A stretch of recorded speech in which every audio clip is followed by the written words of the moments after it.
بوڑھیا نے کہا یہ فوجی، یہ آپ کیسے کہہ سکتے ہیں یہ سپاہی ہیں؟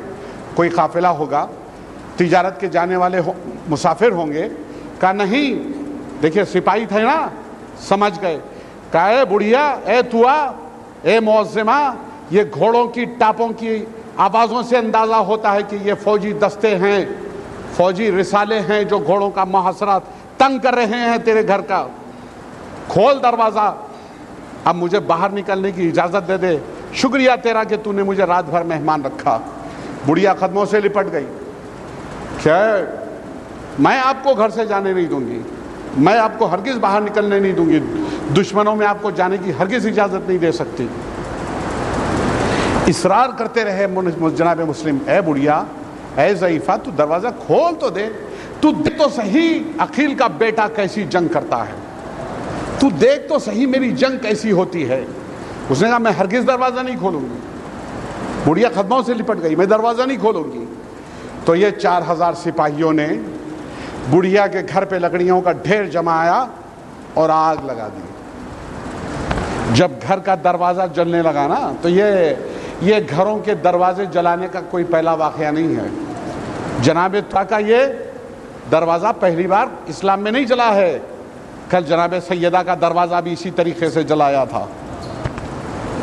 جب دروازہ جلنے لگا تو جناب مسلم نے اپنے ہاتھ جوڑے، اے ضعیفہ، تجھے میرے حق کی قسم ہے، دروازہ کھول دے، دیکھ تو صحیح مسلم کیسی تلوار چلاتا ہے۔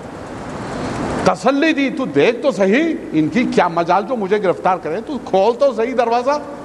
بڑھیا نے دروازہ کھولا۔ تاریخ میں یہ لکھا ہے، کتابوں میں نے یہ پڑھا ہے کہ مسلم ابن عقیل دروازہ کھولتے ہی 4000 کے لشکر پہ یوں جھپٹے کہ جیسے آگ سے روئی چپک جاتی ہے۔ درود پڑھے محمد و آل محمد۔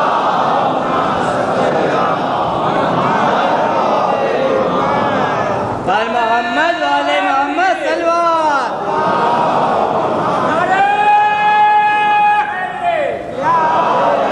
تو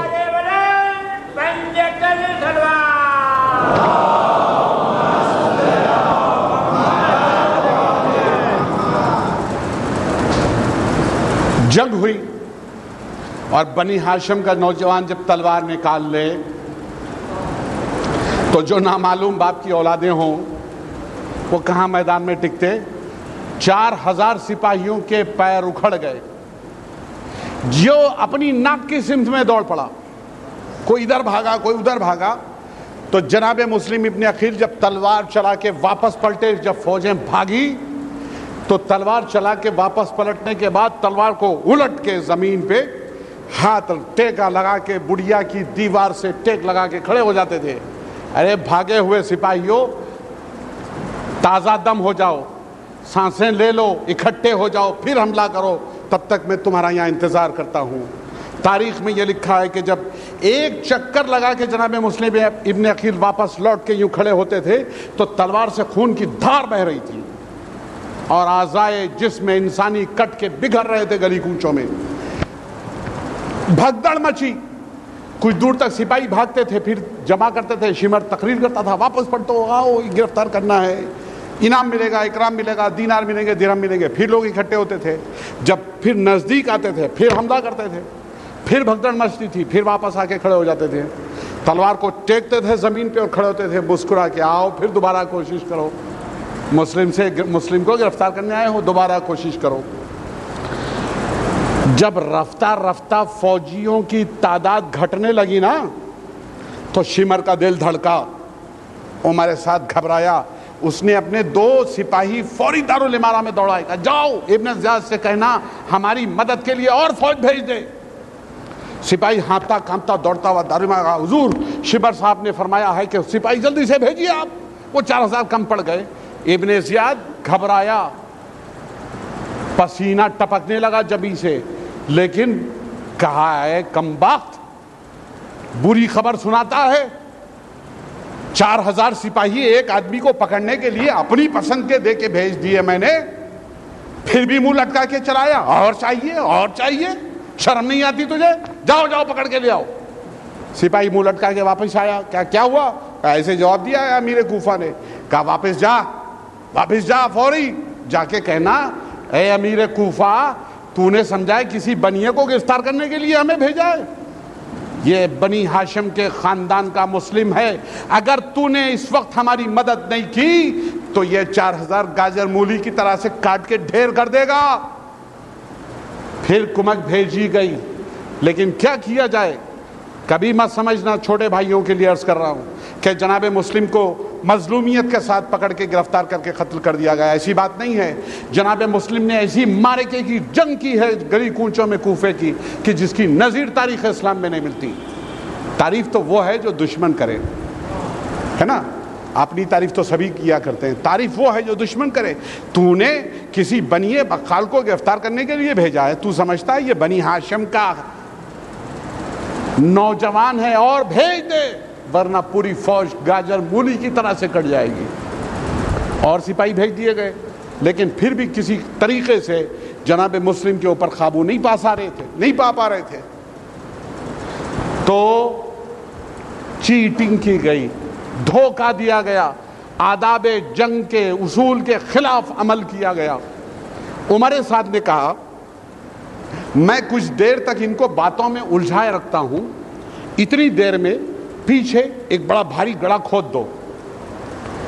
اب ایک صاحب نے اعتراض کیا،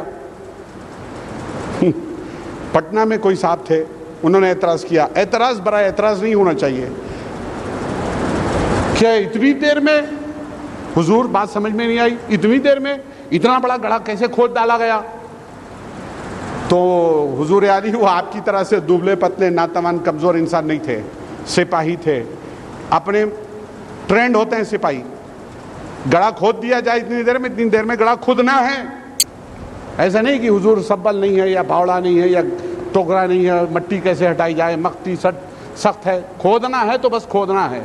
اتنی دیر میں گڑھا تیار کر لیا گیا، اوپر سے گھاس پھوس جما کے مٹی ڈال دی گئی، اور عمر سعد نے یہ ترکیب بتائی کہ جب تک میں گفتگو کرتا رہوں تو کرتا رہوں، کچھ دیر کے بعد گفتگو میں اشتعال پیدا کروں گا تو وہ جھپٹیں گے، جب جھپٹیں گے تو میں اسی طرف سے دوڑوں گا، وہ میرے پیچھے جھپٹیں گے، گڑھے میں گر پڑیں گے۔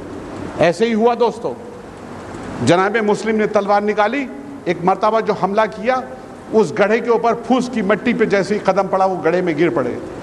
جب مسلم ابن عقیل گڑھے میں گر پڑے نا، تب دور سے نیزے پھینک پھینک کے لوگوں نے مارے، دور سے تیر چلائے، نزدیک نہیں آیا کوئی، دور سے پتھر پھینکے جناب مسلم کو۔ جب جناب مسلم ابن عقیل بے انتہا مجروح اور شکستہ ہو گئے تب اس مشکل سے ان کو گرفتار کیا گیا۔ پھر بعد میں ان کی شہادت واقع ہوئی، وہ مجھے پڑھنا نہیں ہے، مقصد میرا یہ تھا یہ باتیں بتانے کا، سنانے کا کہ مسلم آسانی سے مظلومیت کے ساتھ پکڑ کے گرفتار کر کے قتل نہیں کیے گئے۔ عرب کے دستور میں، ماحول میں کسی کو پکڑ کے قتل کر دینا بڑا معیوب سمجھا جاتا تھا، تو جناب مسلم نے بڑی معرکے کی جنگ کی۔ تو اب مختار کہاں تھے جب یہ واقعہ ہو رہا تھا؟ مختار کہاں تھے؟ مختار وہ نوجوانوں کا دیہاتی فوجی دستہ تیار کر کے اب دارالامارہ کی طرف پلٹ رہے تھے تاکہ جناب مسلم کی مدد کی جا سکے۔ لشکر کو تیز رفتاری سے دوڑایا، کہا چلو دوستو وقت ہے مدد کرنے کا۔ کچھ مسافر آتے ہوئے نظر آئے کوفے سے، ان کو روکا، پوچھا بھیا کوفے سے آ رہے ہو؟ کہاں آ رہے ہیں؟ کہا کیا ہے کوفے کا حال؟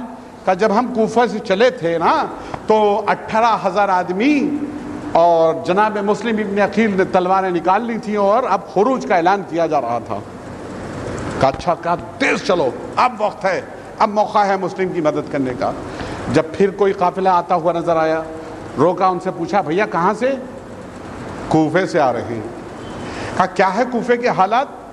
کہا جب ہم چلے تھے کوفہ سے تو جناب مسلم ایک تنہا تھے، ایک گلی سے گزر رہے تھے۔ کہا چلو یہ وقت ہے مسلم کی نصرت کرنے کا۔ تیز رفتاری سے قافلہ چلتا رہا، جب دارالامارہ کے بالکل قریب پہنچ گئے نا تو ایک قافلہ نظر آیا، پوچھا کیا ہوا؟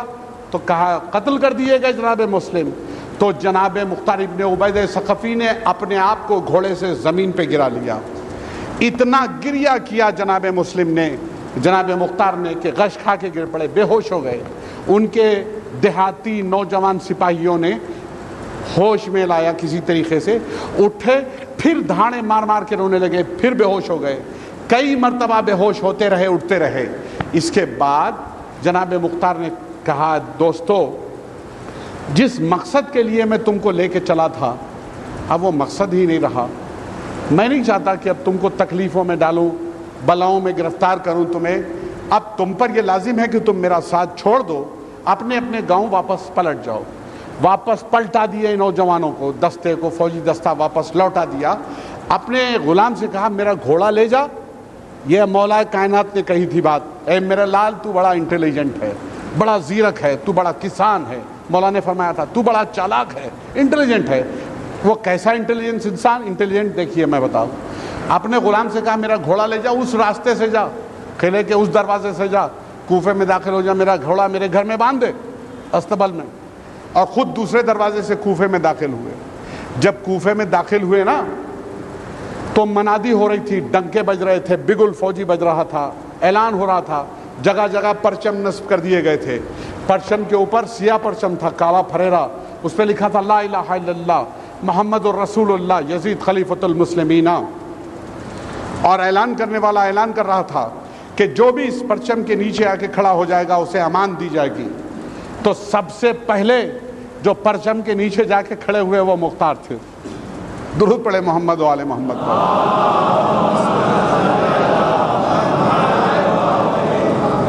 اے میرے لال تو بڑا زیرک ہے، تو بڑا ہوشیار ہے، تو بڑا انٹیلیجنٹ ہے، مولا کائنات نے کہا تھا۔ سب سے پہلے پرچم کے نیچے جا کے کھڑے ہوئے، جو علمدار تھا پرچم کا، وہاں ایک خیمہ نصب تھا، ٹینٹ لگا ہوا تھا، کرسیاں رکھی تھیں، آئیے بیٹھ جائیے، یعنی آپ کو امان دی گئی، لکھ لیا گیا نام۔ کہا بھیا سن، دیکھ کوفے میں کچھ میرے دشمن بہت زیادہ ہی ہیں، کل جب دربار سجے گا نا ابن زیاد کا تو جھوٹی سچی باتیں کریں گے میرے خلاف، تو تو گواہی دینا۔ کہا حضور میں قسم کھا کے کہوں گا سب سے پہلا جو انسان میرے پرچم کے نیچے آ کے رکا وہ آپ ہی تو ہیں۔ نام لکھ لیا گیا۔ لیکن جب دارالامارہ کے بالکل قریب پہنچ گئے تھے نا تو ایک فوجی دستے نے راستہ روکا۔ کون ہو بھائی؟ کہا میں مختار ہوں۔ کہا یہ لشکر لے کے کہاں جا رہے ہو؟ کہا میں مسلم کی مدد کرنے کے لیے جا رہا ہوں۔ تو انہوں نے تلواریں نکال لی، تمہیں جانے نہیں دیں گے۔ جناب مختار نے تلوار چلائی، چشم زدن میں جناب مختار نے، چشم زدن میں، درود پڑھے تو عرض کروں ایک بات،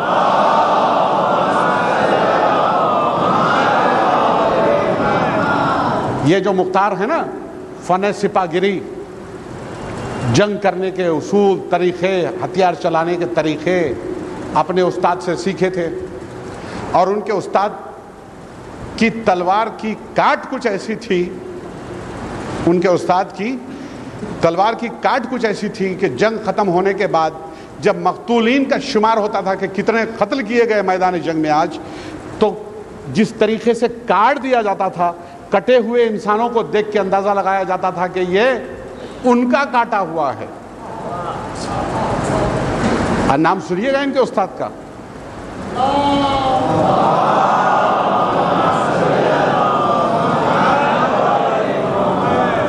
حضور بات یہ ہے کہ میں ہوں سپاہی، اور عادت اتنی بری ہے، اتنی بری ڈال دی گئی ہے مجبوراً، 19 سال کی سروس میں اتنی بری عادتوں میں گرفتار کر دیا گیا ہوں کہ جب تک کچھ ملتا نہیں تو ادھر سے نکلتا نہیں۔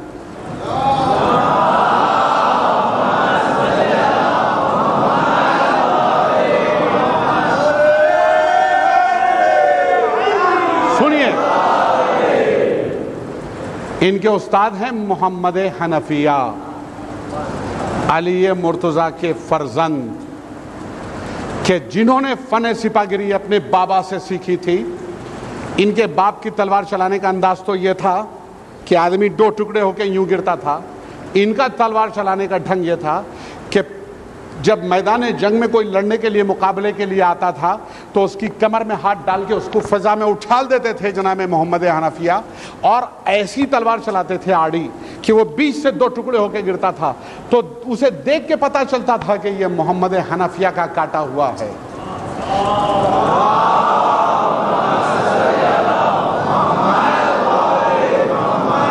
یہی طریقہ سیکھا تھا اپنے استاد سے جناب مختار نے، چشم زدن میں جناب مختار نے جو فن سپاہگری محمد حنفیہ سے جس نے سیکھی ہو، اس نے جو تلوار چلائی تو بنی امیہ کے 20 قوی ہیکل نوجوان 2 ٹکڑے کھینچی کی طرح سے ہو کے خاک و خون میں تڑپتے ہوئے نظر آئے۔ اب جب فوجی دستوں میں سے 20 آدمی چشمے زدن میں کٹ کے گرے تو وہ جو فوجی دستہ تھا نا حفاظت میں اتنا بڑا بھاری، سب جس کو جدھر راستہ ملا وہ دوڑ پڑا۔ راستہ صاف ہوا، دارالامارہ میں تشریف لے آئے، کوفے میں داخل ہوئے، اب علم کے نیچے کھڑے ہیں، نام لکھ لیا گیا۔ میں کل جب دربار سجے گا تو بتا دوں گا کہ آپ آئے سب سے پہلے۔ دربار سجا، اب بڑے بڑے ہر رئیس، ہر قبیلے کا سردار دربار میں آنے لگا۔ ابن زیاد بیٹھے ہیں، کرفیو ختم ہوا، یہ قبیلے کا سردار آیا، سلام دعا، تحفہ، حضور قبول، بیٹھیے، یہ کرسی ہے آپ کی۔ حسب مراتب، ان رینک کے حساب سے، ان کے عہدوں کے حساب سے ان کو بیٹھنے کے لیے دربار میں جگہ دی جاتی ہے۔ وہ آج کا دستور ہے، ریپبلک ڈے پریڈ ہو یا کوئی اور سرکاری فنکشن ہو تو بیٹھنے کی ترتیب ہوتی ہے، یا پریزیڈنٹ آف انڈیا بمبئی تشریف لائیں تو ایئرپورٹ پہ کھڑے ہونے کا ایک پروٹوکول ہوتا ہے کہ کون کہاں کھڑا رہے گا، ترتیب ہوتی ہے۔ یہ ہر جگہ ابن زیاد کے پاس بھی ایک ترتیب تھی، اپنی اپنی ترکیب سے لوگ اپنی اپنی جگہوں پر بیٹھ گئے۔ اب جناب مختار تشریف لائے، سلام کیا تو ابن زیاد نے دیکھا اور منہ پھیر لیا۔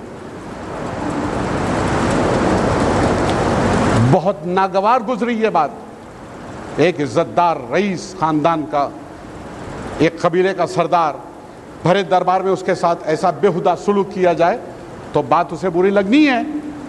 بہت برا لگا، جناب مختار سرخ ہو گئے غصے سے، کہا میں نے سلام کیا، اس نے منہ پھیر لیا۔ پھر دیکھا ادھر ادھر، ان کے بیٹھنے کے لیے کوئی جگہ نہیں تھی۔ کہا اچھا، مجھے ذلیل کرنے کا طریقہ نکالا گیا ہے۔ پاس میں ایک قبیلے کا سردار بیٹھا تھا، اس کی کمر میں ہاتھ ڈال کے یوں جو اچھالا تو وہ اتنی دور جا پڑا اوندے منہ، اور اس کی جگہ پہ آرام سے کرسی کھینچ کے بیٹھ گئے۔ ابن زیاد منہ پھلا ادھر بیٹھے، دھڑام سے جو آواز ہوئی نا اس کے گرنے کی تو گھوم کے دیکھا وہ اوندھا پڑا ہے، تو پھر اس کی جگہ یہ مختار بیٹھے ہیں۔ کہا تیری یہ مجال مختار، تیری یہ مجال مختار کہ تو اس انداز سے یہاں بیٹھ جائے۔ اب مختار نے یہ ہے شجاعت، یہ ہے بہادری، اس انداز سے ایسے ظالم انسان کے سامنے آنکھوں میں آنکھیں ڈال کے بات کرنا، اسے کہتے ہیں بہادری، اسے کہتے ہیں شجاعت۔ بیٹھے بیٹھے کہا کیا ہوا، تو نے میرے بیٹھنے کا کوئی انتظام نہیں کیا، میں نے اپنی جگہ خود بنا لی۔ اچھا بکواس کرتا ہے، وہ جو علم لیے کھڑا تھا نا کل، جس نے فہرست بنائی تھی، وہ دوڑتا ہوا، حضور کیا غضب کرتے ہیں آپ، کل جب علم میں لیے کھڑا تھا پناہ کا آپ کی، سب سے پہلا یہی تو آدمی تھا، جھوٹ تو نہیں بکتا تو؟ کہا اللہ کی قسم، حضرت یزید کی قسم، حضرت معاویہ کی قسم، درود پڑھے محمد والے محمد کا۔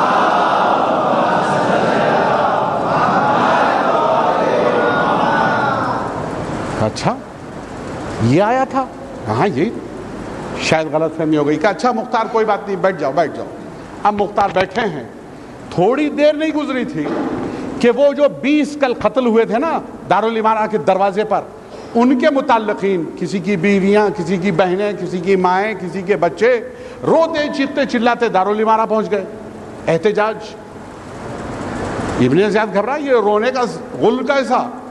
جاؤ سپاہی دوڑے، پتہ کیا، حضور کچھ لوگ فریادی ہیں آئے ہیں۔ کہا بلاؤ، بلائے گئے، کھڑے، کہا حضور روتے کیوں ہو؟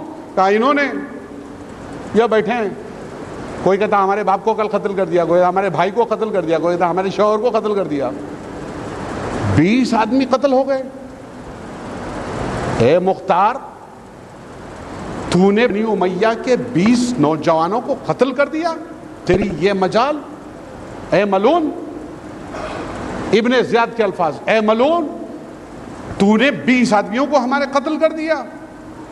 مختار کو غصہ آیا، کھڑے ہوئے، اے نامعلوم باپ کی اولاد، بھرے مجمع میں، بھرے دربار میں اس انداز سے گفتگو کرنا ایسے ظالم اور جابر بادشاہ کے سامنے یہ معنی رکھتی ہے بات، اس انداز سے گفتگو۔ اے نامعلوم باپ کی اولاد، تو ملون، تیرا سارا خاندان ملون، کہ تو عبید ثقفی کے لال کو ملون کہتا ہے؟ میں نے 20 آدمیوں کو اس لیے کل قتل کیا کہ انہوں نے میرا راستہ روک لیا تھا، اپنا راستہ بنانے کے لیے مجبوراً مجھے تلوار چلانی پڑی، 20 آدمی قتل ہو گئے۔ اگر تجھے قتل ہی کرنا تھا تو ایک آدمی کو قتل کر لیتا، تو نے 20 قتل کر دیے۔ کہاں 20 نے میرا راستہ روکا تھا، میری تلوار کی زد پہ جو آیا میں اسے کاٹتا رہا۔ کہا اچھا تیری یہ مجال کہ میرے سامنے ایسی اس انداز سے گفتگو تو کرے، مجھے کہے نامعلوم باپ کی اولاد۔ وہ عصا جو اس کے ہاتھ میں تھا نا، جس کا دستہ سونے کا بھاری مضبوط تھا، اس نے پوری قوت سے چاہا نہیں۔ جب اس نے کہا ملون تو جناب مختار نے کہا تو ملون، تیرا باپ ملون۔ اس کے بعد دیکھا ادھر ادھر، پاس میں ایک باڈی گارڈ کھڑا تھا، سپاہی کھڑے ہوتے تھے ان کے اطراف حفاظت کے لیے، اسی کے باڈی گارڈ کی تلوار کھینچی اور تلوار کھینچ کے مارنے کے ارادے سے تلوار کا ہاتھ بلند کیا تھا مختار نے کہ ابن زیاد بڑا بھاری بھرکم موٹا تازہ آدمی جس کر کے اپنی جان بچانے کودا، سیدھا زنانے میں دوڑا، اور زنانے میں دوڑنے کے بعد دروازہ بند کر کے اپنی جان بچائی۔ تو مختار نے تھوک کے تلوار پھینک دی، گرفتار کر لیے گئے، گرفتار کر لیے گئے۔ کیا ہے اب اٹیمپٹ ٹو مرڈر ہے، بادشاہ وقت کو اس انداز سے بھرے دربار میں گرفتار کر لیے گئے، پیچھے ہاتھ باندھ دیے گئے۔ اب وہ جب تسلی ہو گئی اچھی طرح سے کہ مختار ہاتھ پیر میں بندھے ہیں تو گرفتار ہوئے ہیں، تب وہ ہانپتے کانپتے پھر آئے، اپنی جگہ پہ بیٹھے، اور انہوں نے اپنی ہاتھ کا وہ دستہ عصا پوری قوت سے جناب مختار کے سر پہ دے مارا۔ جناب مختار سپاہی تھے، بچنے کی بہت کوشش کی، لیکن پھر بھی وہ دستے کی انی جو تھی نا سونے کی بھاری والی، وہ جناب مختار کی بائیں آنکھ کی بھاؤں کے اوپر لگ گئی اور بھاؤں پھٹ گئی۔ جناب مختار کا چہرہ داڑھی سرخ ہو گئی خون سے، اور جناب مختار قید میں ڈال دیے گئے۔ کس جرم میں؟ محب علی کے چاہنے والے، حسین کے چاہنے والے۔ کس قید خانے میں ڈالے گئے؟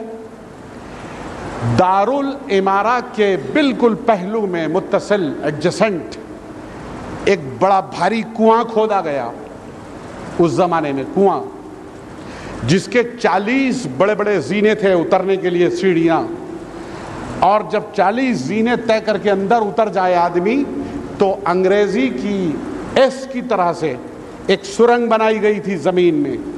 اس سرنگ کے اندر 4500 محب اہل بیت پہلے سے گرفتار کر کے ڈال دیے گئے تھے۔ 4500 ایسے قیدی اس میں بند تھے کہ جن کے بارے میں شک تھا حکومت کو کہ اگر یہ کھلی ہوا میں سانس لیں گے تو حسین پہ قابو پانا مشکل ہے۔ بربنا احتیاط جھوٹے سچے مقدمے ان کے اوپر لگا کر انہیں قید میں ڈال دیا گیا تھا۔ اس قید خانے میں بند تھے سلیمان ابن سرد خزائی صحابی رسول، اس قید خانے میں بند تھے میثم تمار، اس قید خانے میں بند تھے ورقہ ابن عازب، اس قید خانے میں بند تھے ورقہ ابن نوفل، اس قید خانے میں بند تھے عبداللہ ابن نوفل، اس قید خانے میں بند تھے جناب عبداللہ ابن کامل انصاری۔ یہ سب کے سب بڑے بہادر شجاع کہ اگر یہ کھلی فضا میں ہوتے تو واقع کربلا کا رخ کچھ اور ہوتا۔ تو بربنا احتیاط ابن زیاد نے ان کو قید میں ڈال دیا تھا۔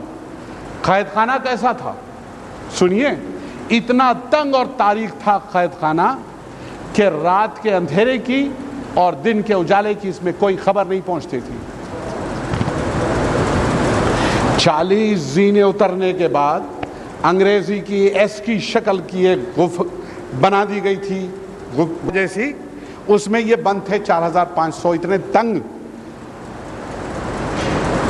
کوئی اگر مر جائے قید خانے میں تو اجازت نہیں تھی کہ اس کی میت کو، جسد خاکی کو قید خانے سے باہر نکال دیا جائے۔ آدمی وہیں گلے سڑے، تعفن پیدا ہو، بیماریاں پھیلیں اور یہ لوگ مر جائیں، یہ مقصد حکومت کا۔ ایسے قید خانے میں جناب مختار کو قید کر کے ڈال دیا گیا۔ کیسے قید کر کے ڈالا گیا؟ قید جناب مختار ابن عبید ثقفی کو رکوع کی شکل میں بیٹھا دیا گیا، گلے میں توق ڈالی گئی، پیروں میں بیڑیاں ڈالی گئیں، کمر میں زنجیر باندھی گئی، ہاتھوں کو پس پشت زنجیر میں باندھ دیا گیا، زنجیر کا ایک حصہ کمر میں باندھا گیا، کمر کا دوسرا حصہ پیروں کی بیڑیوں میں باندھ دیا گیا، پیچھے سے ایک زنجیر کا حصہ ہاتھوں میں باندھا گیا، ایک زنجیر کا دوسرا حصہ پیروں میں باندھ دیا گیا، تاکہ جناب مختار نہ تو سر اٹھا سکتے تھے نہ سر جھکا سکتے تھے۔ یہ تشدد جناب مختار کے اوپر کیوں؟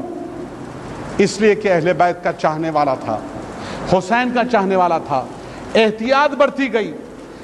تاریخ میں یہ لکھا ہے سرزمین عرب میں اس زمانے میں 4 آدمی ایسے تھے کہ جو اگر ایک جگہ ہو جاتے تو کربلا کچھ اور لکھی جاتی۔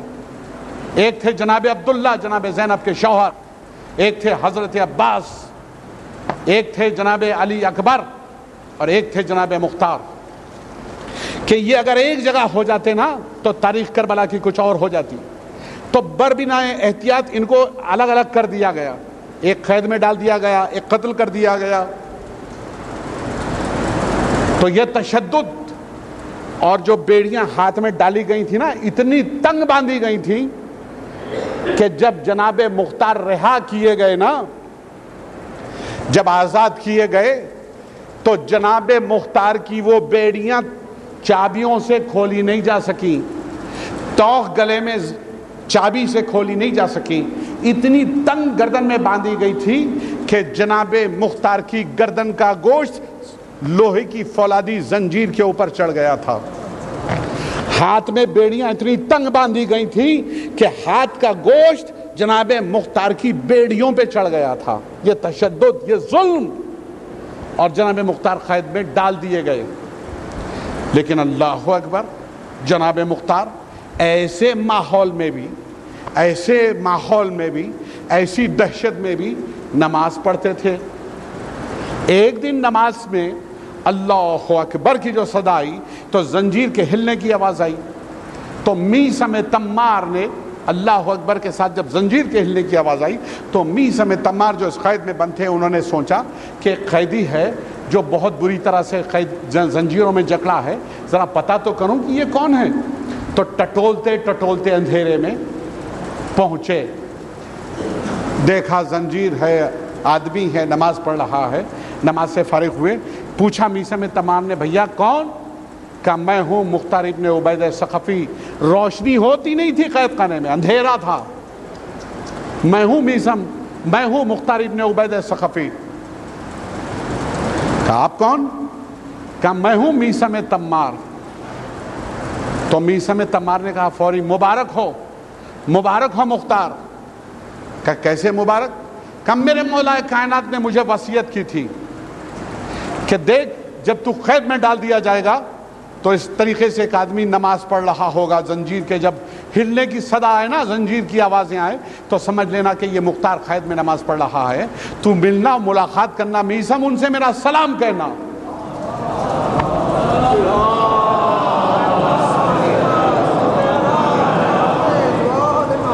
اب مرتبہ سمجھ میں آیا مختار کا؟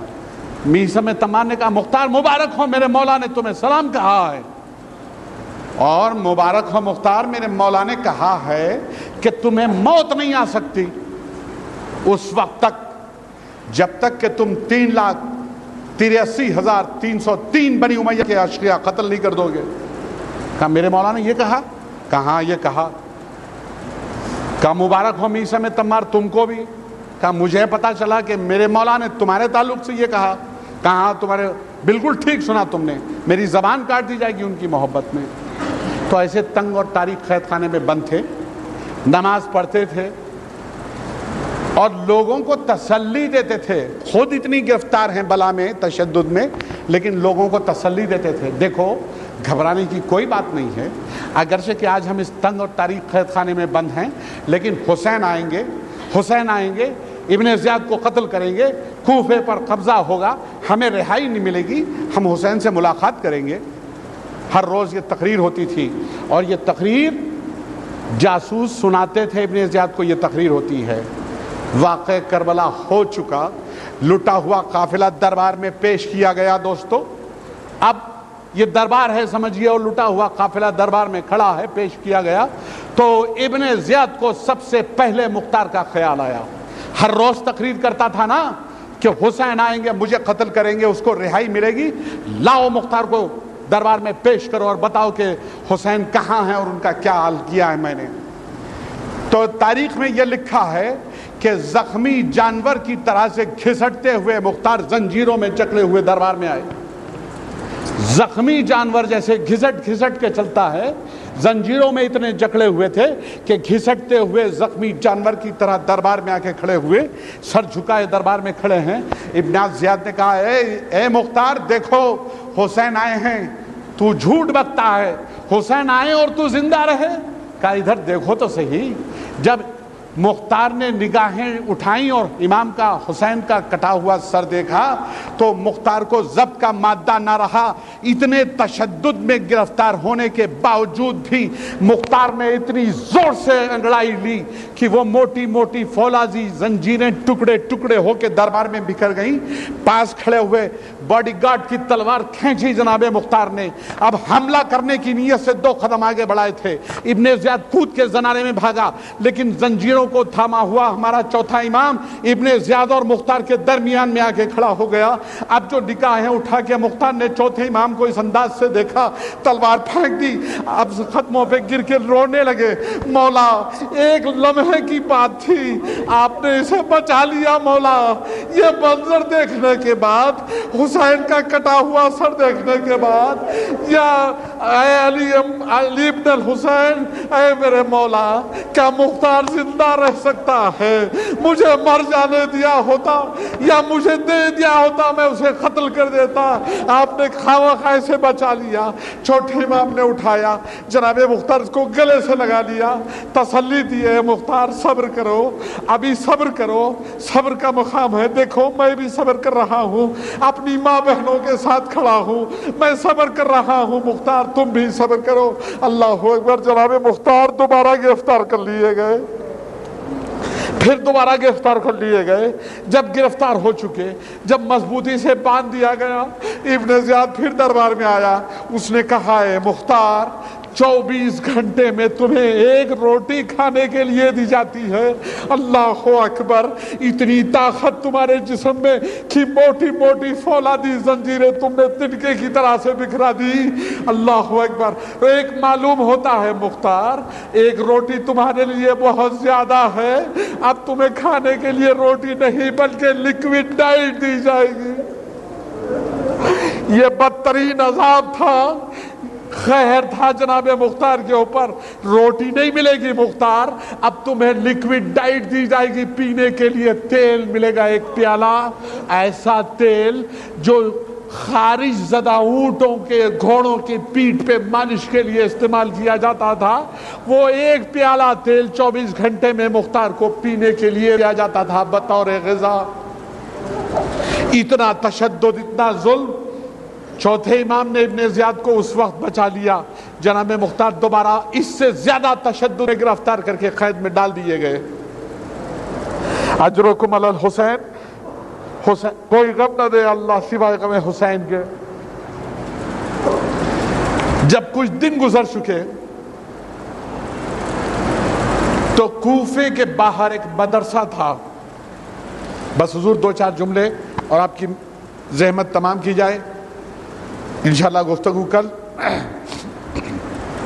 کوفے کے باہر ایک مدرسہ تھا، مدرسے میں ایک معلم درس دیتے تھے، ان کا نام تھا معلم عمیر ابن عامر حمدانی۔